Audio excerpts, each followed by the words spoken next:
श्रीमंदिर में अणहिंदू प्रवेश जहाँ श्रीमंदिर सुरक्षा को नहीं बड़ प्रश्न सृष्टि करिछि। श्रीमंदिर भितरे पशि जाइथिबा 9 जन अणहिंदू को अटक रखिछि पुरी सिंहद्वार थाना पुलिस। अटकंक मध्यरे अछंती जणे हिंदू और 8 जन अणहिंदू, समस्ते बांग्लादेशी बोली जଣା पड़िछि। अटक 9 जनक मध्यरु 3 जनक पासपोर्ट पुलिस जबत करिछि।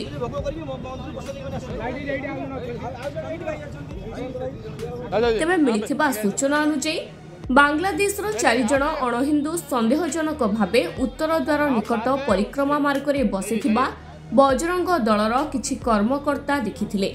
सेमानकु पचराउचरा करिबा परे तांकर 5 जन लोक मंदिर को जाइथिबा कहिथिले। सेमानक मध्यरे जन हिंदू और 4 जन अणहिंदू बोली सेमानक ठारू जानिबाकु पाइथिले। बजरंग दलर कर्मी माने सेमानकु सिंहद्वार थाना रे पुलिस रो जिम्मा दैछंती। अन्यपटे सेमाने रहुथिबा समुद्रकूल स्वस्तिक होटेल रे पुलिस छानबीन करूछि। अन्य कागज पत्र जेमती पासपोर्ट हला वीजा हला ए सब जांच करूछु। आमे टिके इनक्वारी हला परे आमे आपण मानकु सविशेष तथ्य दउ। अन्य संप्रदायर लोकों को अलाउड करा जाए नहीं, केवल हिंदू माने ही श्रीमंदिर को प्रवेश करबार नियम रही। तेणु गत काली एमती गोटे इनसीडेंट आम नजर को आसला जोठी किछि अन्य धर्मावलंबी श्रीमंदिर भीतर प्रवेश करथिले, किंतु तांको सांगरे जड़े हिंदू धर्मर मध्य व्यक्ति थिले। से माने बाहर गोटे देशर आसथिले।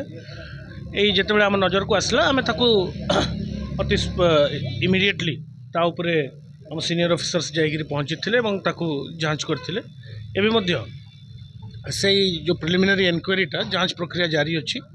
आम 3-4 एंगल रू जांच करूँ जमती तांको पासपोर्ट जोटा अच्छी तार authenticity of their passports, second से मैंने वीजा को पर्पज ऑफ देयर विजिट से आउ को स्थान को जाइछन्ते ए सब जिनस आम जांच करूँ।